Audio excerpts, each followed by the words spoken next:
Welcome to Wisdom Journey, the podcast where we explore the path of building an online business from the ground up. Here, I share my wins, struggles, lessons, and experiments so you can learn, adapt, and grow alongside me. I also interview experts in their respective field. Whether you're just starting out or looking for new strategies to scale, this is your space to find inspiration and practical wisdom. I'm your host, Wisdom Okonkwo, and I'm excited to take you on this journey. Today on Wisdom Journey, I'm joined by Daniel Rodgers, a financial independent strategist who retired at 43 after building a structured, data-driven plan to make work optional. He's the author of Escape the Clock and now teaches others how to design their own paths to financial freedom. Welcome to the podcast, Dan. Yeah, Wisdom. Thanks for having me on. Yeah, you've said you were great at climbing the ladder, but the ladder was laying against the wrong wall. Take us back to that moment. What was happening in your career and life when you realized something had to change? I was trying to do my best to get ahead with life, like we all try. We have whatever hand of cards were dealt, but mine was, a lot of people in the United States who aren't like growing up with a silver spoon, right? We had a lot of poverty. My dad had tried to start a business, but it didn't work out, ended up in a bankruptcy. So we were living in poverty and moving and doing all that. And so I didn't grow up with money or anything like that. So I just did what I could to work as hard as possible, had lots and lots of different jobs throughout my life, decided to borrow to put myself through school, ended up with almost $120,000 worth of debt by the end of it all. And got a job and thought I was going to be okay because I was able to get that, big start my career. But I was not getting ahead. Actually, I was falling further and further behind, even with those paychecks. And so, long story short, I made lots of big moves, including working and making transitions to really big corporations like Microsoft and Google, which a lot of people think of as the dream, to work at companies like that. And Yeah. I was working my way up at those companies. I was getting leadership roles and doing well. So I was definitely climbing the ladder fine. But as I would look at data, because I'm very data oriented, I became a program manager. I saw that I still wasn't actually going to get ahead. If I kept going, I could grind my way and climb my way all the way into my 60s maybe. And then finally stop, and I might have too much money or not enough money, and who knew? So I had to go and get more organized than that. And that's why I started getting into the financial literacy stuff and educating myself. Yeah, you said you are a data person and you were looking at the data. Tell me about this data. Yeah. So I would track spending. I would track account balances, like how much I was actually able to save. I would track debt, including not just credit card debt, but, how much I owed on a loan, a school loan, or even my home, my mortgage, things like that. Also, there's those other life things that happen as well. Your tax situation will change. You might go, okay, I have $100, or maybe I got a bonus. This happens. This would happen a lot. I'd get a bonus and I'd be like, okay, what do I do with this bonus? How do I actually not mess up? I finally got a little windfall here. What do I do with this? And I would use data and I would see, okay, this either helped me or didn't help me, because I was able to track like a couple really important metrics that showed me.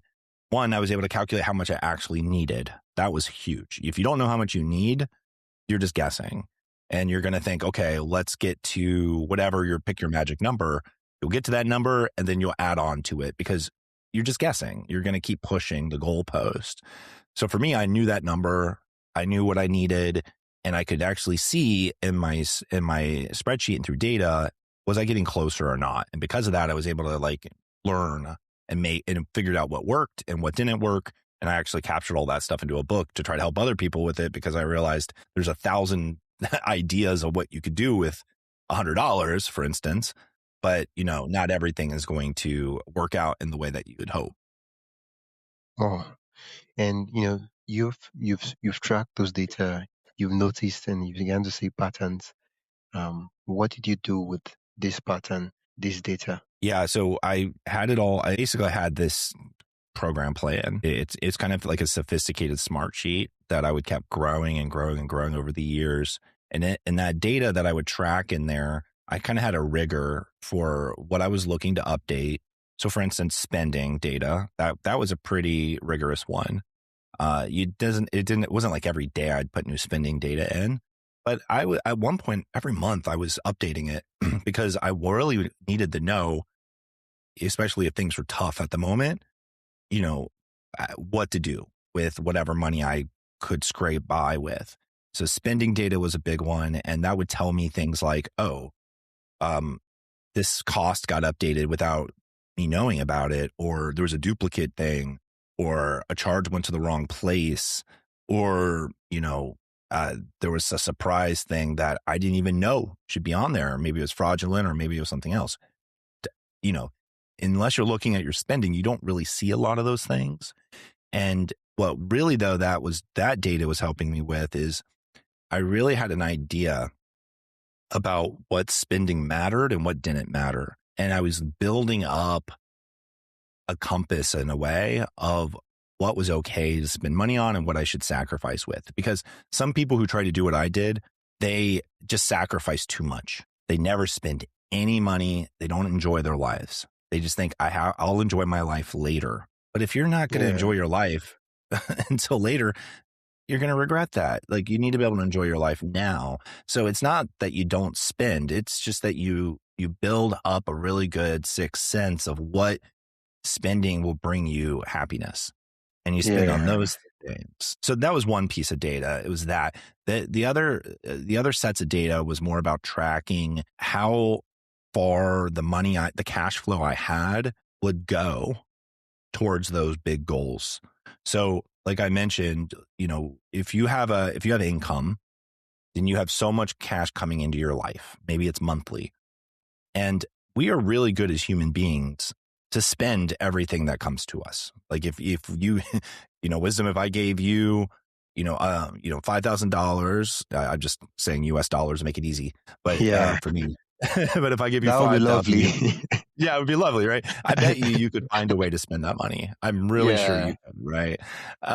So that's the truth, though. Like, if I gave you, 4,000, you'd still find a way to spend it, and I bet you maybe you'd be a little bit more clever about what you're spending it on, right? So, we're really good as humans at doing that. And so when you get a raise at a job, or you get a bonus, or you just come across a gift, we're good at finding ways to use that money in the moment. And we think that we're just making it by. But the truth is, you can adjust. You can intentionally adjust how you spend. So there are things that come out of, in the United States, there are deductions that come out of the paycheck before it even reaches you.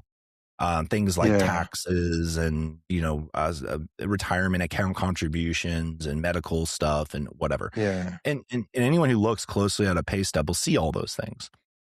And well, you know what? You're surviving with those things gone.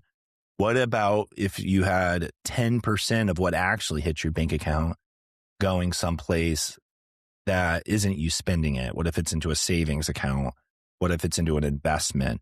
So things like that are hacks in a way. And I saw in my data that I could figure out how much of what was in that paycheck I could afford comfortably to not spend. And therefore I could put it into savings, or I could put it into an investment. And that's very liberating, because when you know that you're going to be okay to lose that money because you've met enough money in a savings account, you're not drowning in debt or whatever it is. Now you can be a little riskier with the money. You can put it into an investment and go, okay, well, if it goes down, I'm not going to panic because I don't need it right now. You're hoping it grows, but you're not forced to make it into something right away. Because when we're desperate, that's when our emotional sides come in, and that's when we make mistakes. So for me, I was through the data to answer your question. There's the spending stuff, so I can make sure I wasn't throwing all my money necessarily into buying stuff I didn't need. And then there was knowing how much I had in those paychecks that I could put in the right places. And the data showed me, okay, this had the kind of return I wanted. It grew better there than it would have there, or it was able to compound in a way that in 5 years, it's going to become a significant amount of money, or it's not getting eaten away by inflation, things like that. So I was learning how to measure better and better and better, and then I could make better decisions. Oh, in the intro I read, I said at 43, you retired early, not because of luck, but because of a plan. Can you walk us through that plan that helped you retire at 43? Because most people, when they retire at 60, that's early for them. But yeah, Yeah. we are 43 and you're living the life. Yeah, absolutely. So one, my plan is different than your plan. It was just different than everyone else's plan because our lives are different. If you're married, you have how many children you have, where you live, the country's taxes, states, whatever it is, like all of that affects, what your plan is, because the strategies will change, and what's effective for one person will be maybe less effective for another person. But there are some fundamental things that just work across the board. And I can kind of focus on some of those things. The data, though, is what makes you not blind to what works. That's what's amazing. So I mentioned that spreadsheet that I ended up kind of maturing. I made that into a template, and I just give that away now because I realize that's so valuable. A lot of people don't have that kind of tool. A lot of people pay a finance advisor to have that kind of tool. So I'm like, oh, well, here's the tool. Just use something, just get started. So with a tool like that, you can start to figure out what works and what doesn't. Now, some of those fundamental things that just worked for me, one, I realized that I live in a country of debt. And because, trillions of dollars of debt, it's just the norm in the United States. People borrow even if they can't afford to borrow. The premiums on borrowing are ridiculous. You can easily pay over 20% per dollar to borrow, and that also compounds. And it's a negative compound. Borrowing is so dangerous in the United States, yet it's such a norm. So I knew I needed to get serious about that. And I mentioned I had $120,000 worth of that when I started. That's a significant amount of money to pay off. Some of the rates were better because it was school loan. I had $100,000 of that was a school loan.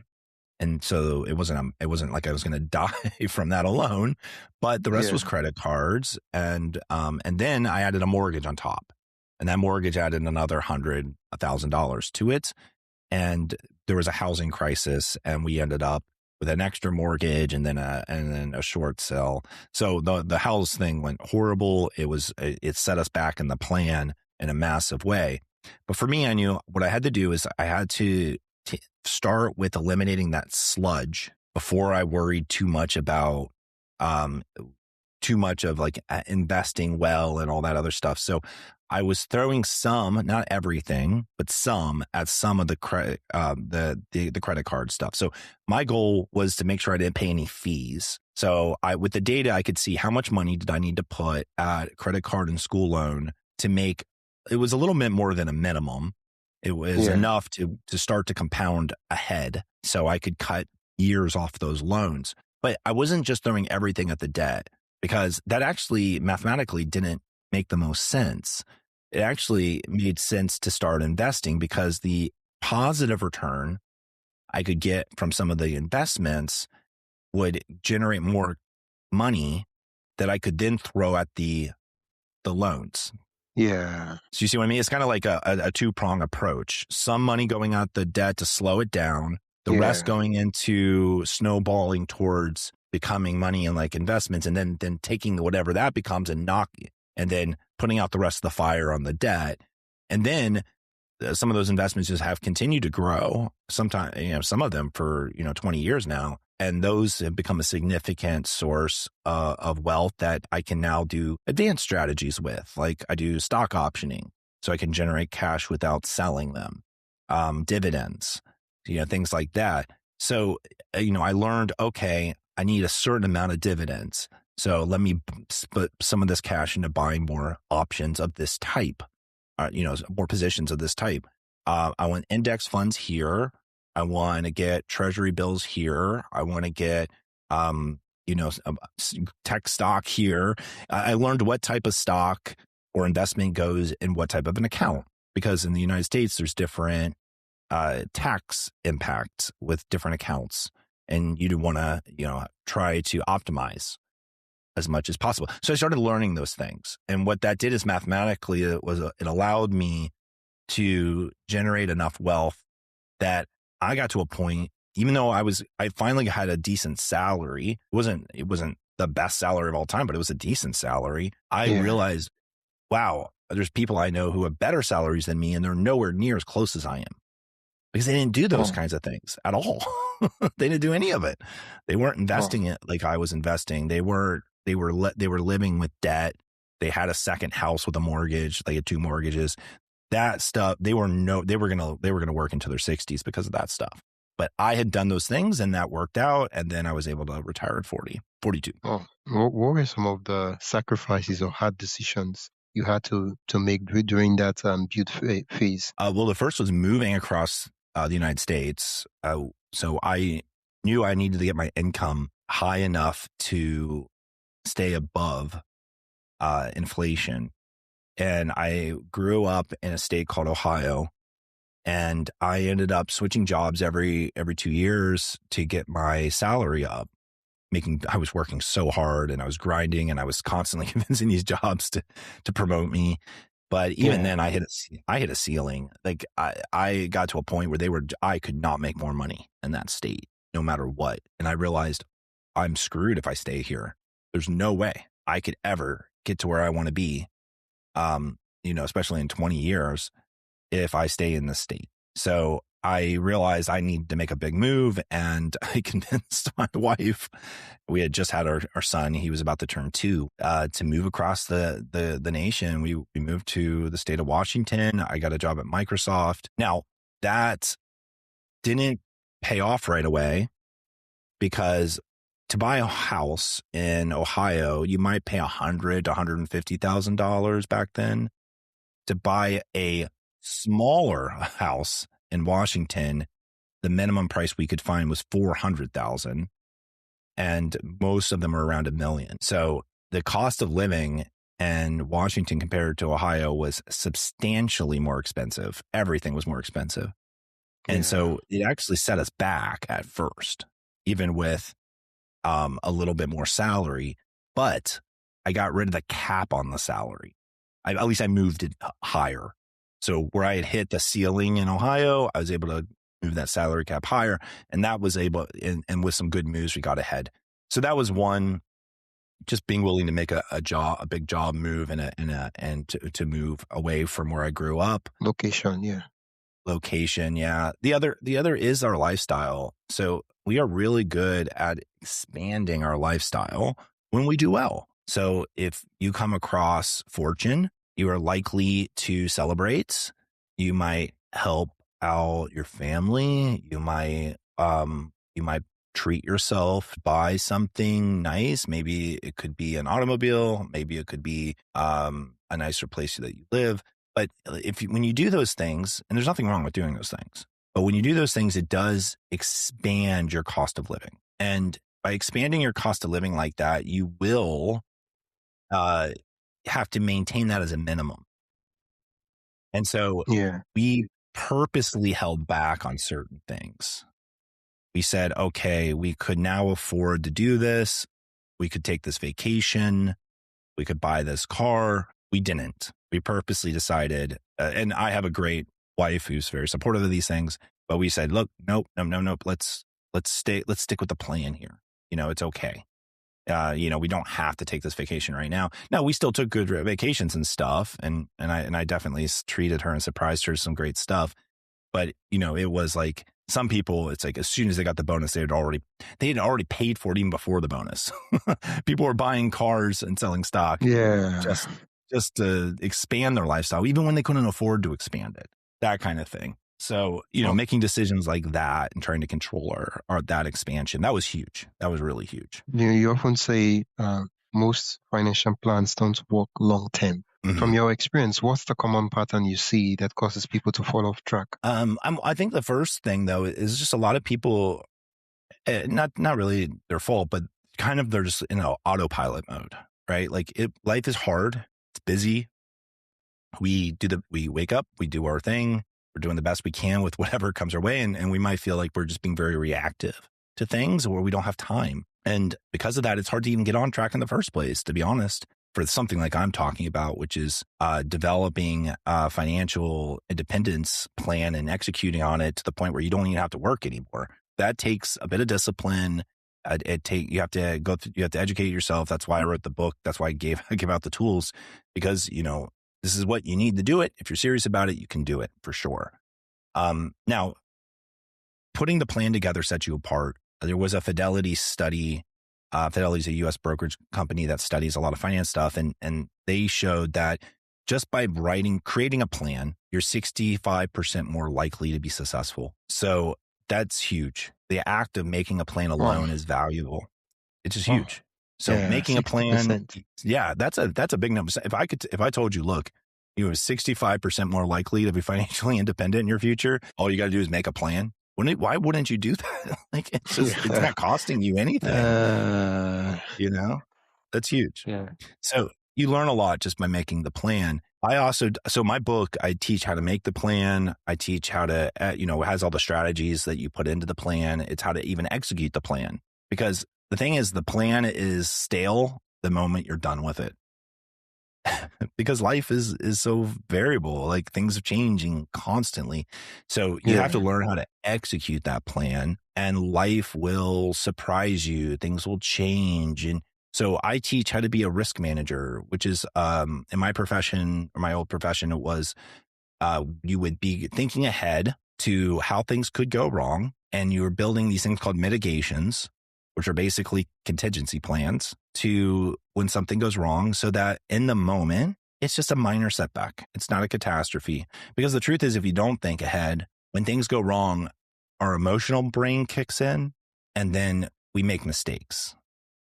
But if we think ahead, we're using our logical mind and we're building it into our plan and we're ready for it.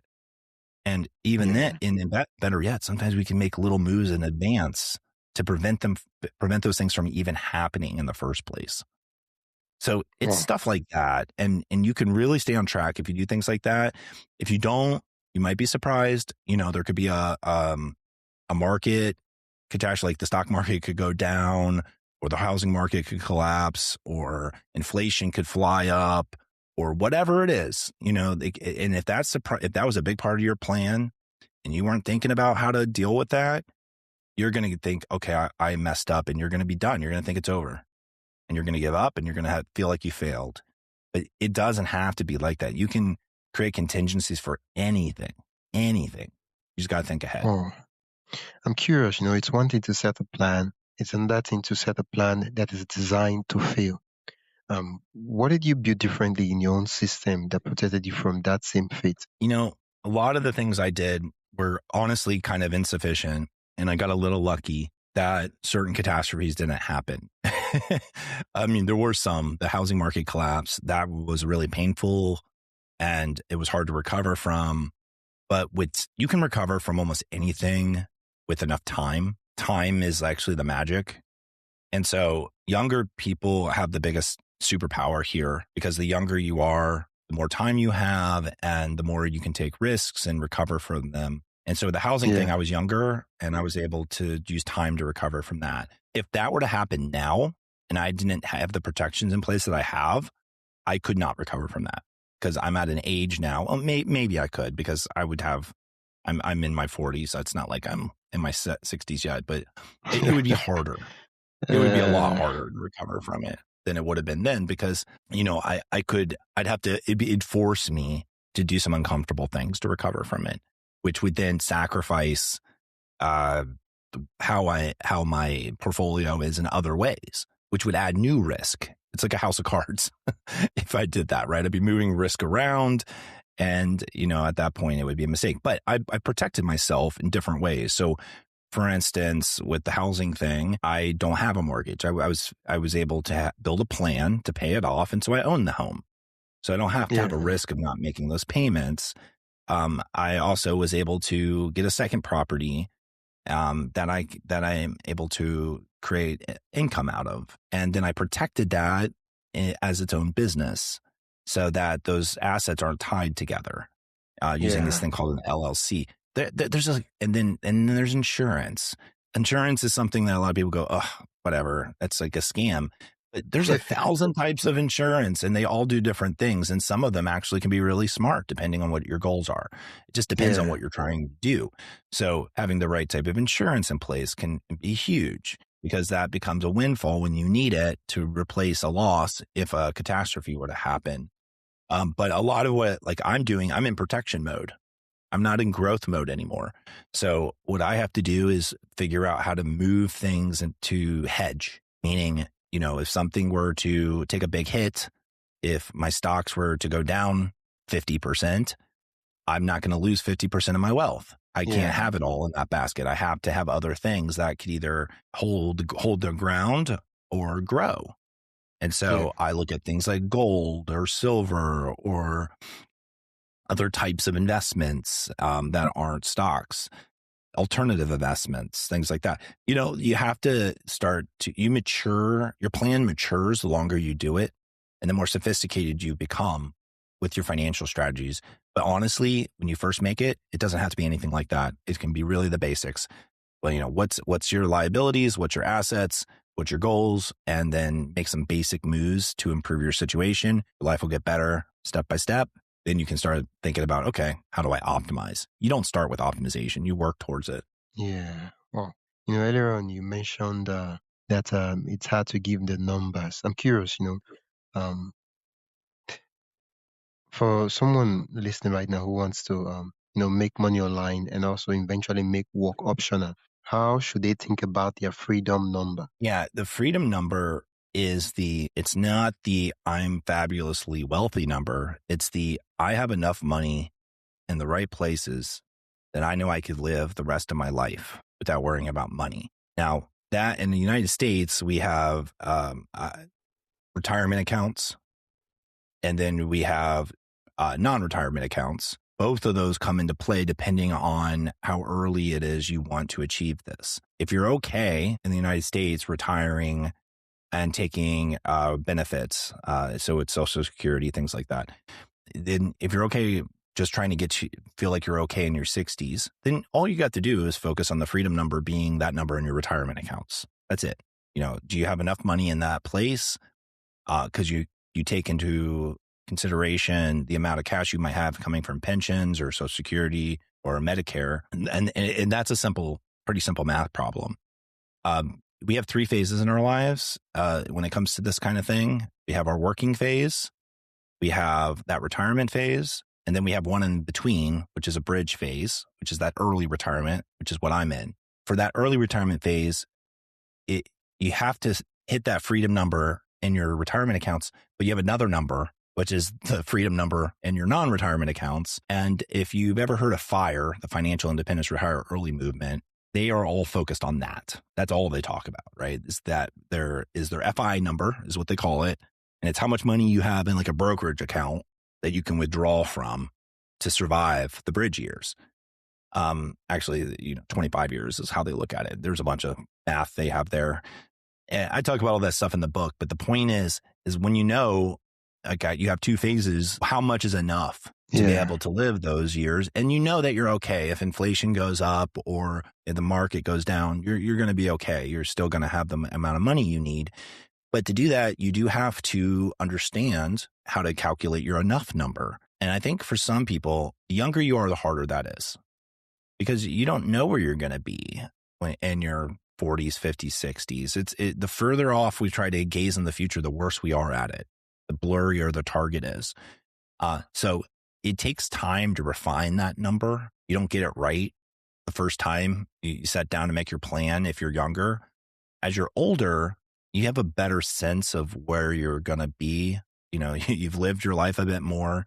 You can still have big goals. You can still envision a grander life than what you have. That's fine. But you need to be honest about what you want to do. Maybe you want to travel 4 times a year. Maybe you want to move. Maybe you want to start a hobby and there's expenses with a hobby. All that stuff is completely fine. Maybe there's a medical thing in your family history that you need to be honest about and you need to have a contingency for that. It's all part of your plan. It's like there's like a life plan part and then there's the finance plan. They work together. It's two sides of a coin. But once you've really do that introspection and you're honest about that, then you come out with that number. And part of that number comes down to looking at how you spend. Because if you're spending, and I'm just going to use US dollars again for a moment, but if you're spending, let's say $120,000 a year every year, and you know that your life's not going to change much, you should expect that in general, that number, inflation adjusted, is what you should be targeting. That becomes an average target cost of living for you. Now, if you're like, I'm spending that much right now because I have a family of 4, but I don't expect to support that 2 of them, and we're going to move to a cheaper area and blah, blah, blah, blah, blah. Well, now you can start adjusting it.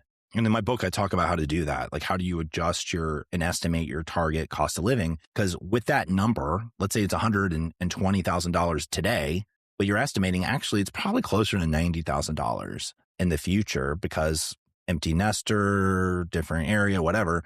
Okay, cool. Well, that gives you an average. Again, these are averages. They're just helping us get close. Now we just extrapolate that out based on the number of years. And if you go to a finance advisor, they'll estimate to the year 100. That's like a standard. Now, life expectancies are going longer though. And so you pick the number that you're comfortable with, but it's a math problem. It's a simple math problem. My spreadsheet does all the math for you. You just plug in the numbers and you put your data in and it'll calculate it. But that gives you your FI number, your freedom number. And okay, I got my freedom number. Maybe you got 2. Again, it depends on how many phases we're talking about. But that is the basis of everything. Because once you have that, you actually can see how far away you are from your goal. And more importantly, when you do things, does it get you closer or not? I'm curious, when you ran your analysis, was your number lower or higher than you originally expected when you ran the rim out? My original number was too low. And by the way, that's great. You're the first person to ever ask me that question.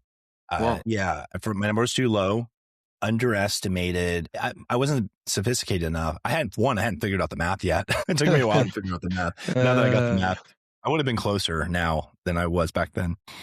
I just had a simple Excel formula and I was way off. I hadn't considered taxes properly. I didn't understand marginal tax rates and all kinds of stuff. But now way closer. Also, back then my life was simpler. I had 1 kid, ended up having 2. We moved to a much more expensive state to live in, and we've decided that we're going to stay in this expensive place. That significantly. Now, when we moved, I recalculated the number, right? So I adjusted the number. Yeah. It's not like, and that got it closer back then, but I was still off. As I got the math figured out and our life started to clarify a bit about what we would do with our future, it locked in really well. Now I know I passed it quite a while ago now, but I'll be honest, I've continued to surpass it. Like, I'm not actually withdrawing against it because I have strategies that allow me to continue to create cash flow and stuff. So we haven't talked about this, but a lot of people think about having enough money so they can withdraw and drain the savings so that they don't run out of money. Yeah. There's another way of thinking though, which is having passive income, or you're still getting paid even though you don't have a paycheck. Yeah. And that's where like dividends, rental income, royalties, people do a bunch of online stuff, things like that. And that, if you do that, one, it does 2 things for you. One, it lowers how much you have to save because you have less, it's kind of like a seesaw, where you have 2 sides. If you can put more weight on the passive income side, you've lifted up the other side. So it's less heavy. So you can do it that way. And so that's been really, really helpful. And that's nice because I don't have to pull money out of accounts. And it's not fun to take money out. Like, saving money is hard enough. Pulling money out can be a little stressful because you're watching money disappear. Am I going to be able to, am I going to be okay? Like, even though all the math says it's fine, I had 7 different finance advisors say it's fine. there's still a part of us, there's an irrational part of us that still worry. You know what I mean? Yeah, That never goes away. yeah. Well, we've talked about the numbers, and you've been so kind in analyzing how you got to your freedom numbers and all that. Numbers aside, what was the hardest mental shift you had to make before walking away from full-time work? So there's this society expectation that you work. It's just, especially when you're young enough to work, and like it's almost like your worth is tied into your job, and like your relationships, everything are really based on title and success and all that stuff. And I was doing really well. I was managing a team at Google. I had a lot of respect. I only ever great performance reviews and everything. All the signals were this guy's got it down. He's got to figure it out. He's living the life. Yeah, Walking away from that is not, a lot of people don't see that as rational. They see that as going against the grain too much. Wait, you're choosing to not have the, like, there people would kill for this type of life and stuff that you've worked so hard to earn. Like, why would you throw it away, quote unquote? Well, I wasn't throwing anything away. Everything I did was a means to an end, which is what I did, which was have the option to not work. I chose not to work. I could have kept working. It's fine. It doesn't matter, right? It's my choice. At that point, I chose not to work because I was paying too high of a price with my health. Tech has gotten, in the United States, tech has gotten a little too unhealthy. yeah, There's been this whole race that the industry's gotten into where they're trying to do so much more with so many less people. The high performers end up taking a lot of that burden on themselves. So I was losing members of my team, but absorbing the work. And I was working more and more hours. I ended up in the hospital. I had to take a medical leave. I went back, I ended up in a hospital again. Like it was too much of a health risk for me. And I was trying to warn my managers that, look, I don't need this job. I can leave this job and I'd be okay, because I had already passed my FI goal, and that I can't sacrifice my health for this job. They seemed to take it pretty seriously at first, but then of course push came to shove. They had made some big promise to the person that ran cloud at Google, and once they made that promise, they needed to pull their best people in to go do even more work. And so I was like, look, you want me to pick this thing up? What am I dropping? Like, well, we can't drop anything yet. So I'm like, you want me yeah, to do this on top? And I think they knew. I could see how serious they were at the time, that they knew what they were asking me to do there. And I did it. I delivered that. And that was when the second time I ended up in the hospital. And I went on my 20th wedding anniversary, and I was with my wife out of the country, and we were talking, and I was still kind of talking about work and, what had just happened. And she just kind of kicked me in the butt. She said, what are you doing? We are financially independent. Yeah, you're still working. Why are you doing this? It makes no sense. Why are you giving your health and your life to this? You need to quit. And I realized, like, what am I doing? I don't need the yeah, job. There was some invisible force holding me there. And honestly, I think it was fear. I think I was afraid of what everyone would think about me if I didn't have that job anymore. Like who I would be without that job. Now, the happy thing here is I made the transit. The very first meeting I took when I got back was with my manager, and I gave him my notice. The transition went great, and I had fantastic conversations, and my life has never been better. I mean, it was such the right decision. I'm so happy I did it, but it was hard to do. And I think that no amount of plans or data can help you with the irrational side of fear holding us back. The data might tell us it's okay, but if we have fear, we have to do the deep work in our own psyche to be able to find the bravery to push through that ourselves. And luckily I had my wife holding me accountable a little bit there. So I was lucky, but yeah, that was the hardest part. oh, well, thank you so much for sharing that Yeah, story. Because it's as well as you were financially ready, but you needed to be emotionally ready in order to make the choice. exactly. Exactly. Yeah. Um, the one final question: if someone is at year zero right now, like me, Mhm. maybe building an online business or a side also, what is the first system they should put in place? The first system, yeah, just making the plan for sure.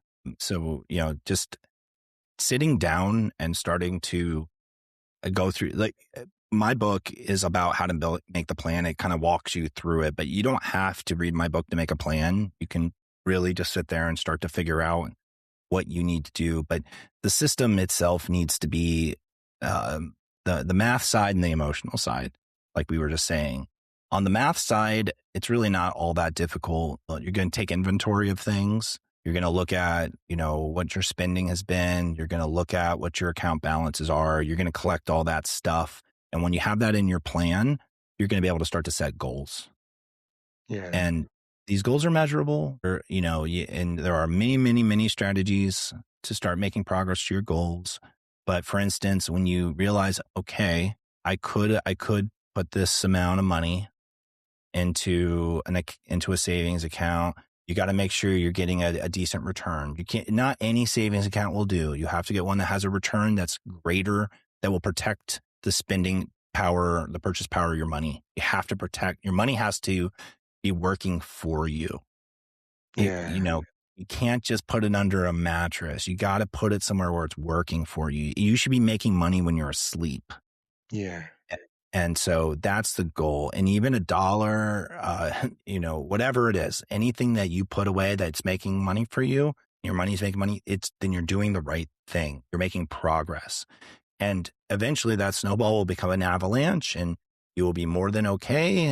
And you'll be really happy you did all this.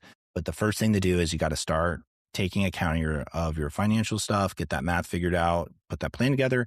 Then on the emotional side, you're going to have to do a little bit of dreaming about the future that you're trying to purchase back. Because right now you are living a specific life where it's not your agenda, not fully, but when you achieve this, it's all up to you. How are you spending your time? What agenda are you following? You're buying back your autonomy.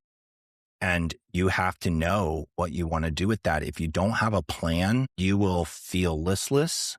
You might feel antsy, and you might regret it. And you might go, I need to go back to work, or I might need to go do this. I might need to go do that. You might just go, what am I doing? You need to be excited about the future that you're running towards. You can't be running away from your current situation. So get excited, dream about it, and then, do the math. Well, thank you so much for that advice. Where can listeners get a copy of your book and also connect with you? Yeah, you can go to escapetheclock.com. So escapetheclock.com. It's all there. The book's there. I made it as cheap as I was allowed to make it through the publisher, but everything else is free. So I have a free podcast I do every week where I break down a lot of the different strategies and ideas and plan making.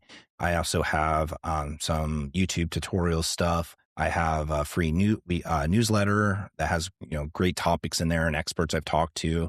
I also have that free planner. Maybe if there's anything, maybe go grab the planner.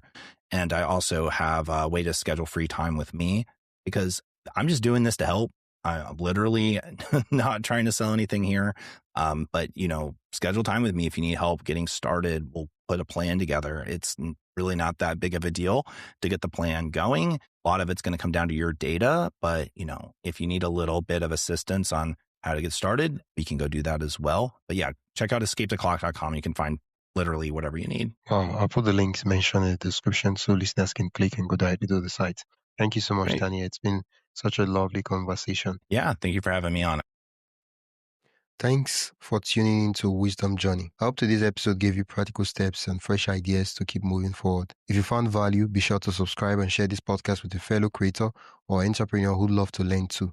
And don't forget to sign up for the newsletter and the link in the description for more resources, experiments, and lessons straight to your inbox. Until next time, keep building, keep learning, and keep walking your own wisdom journey. Yeah.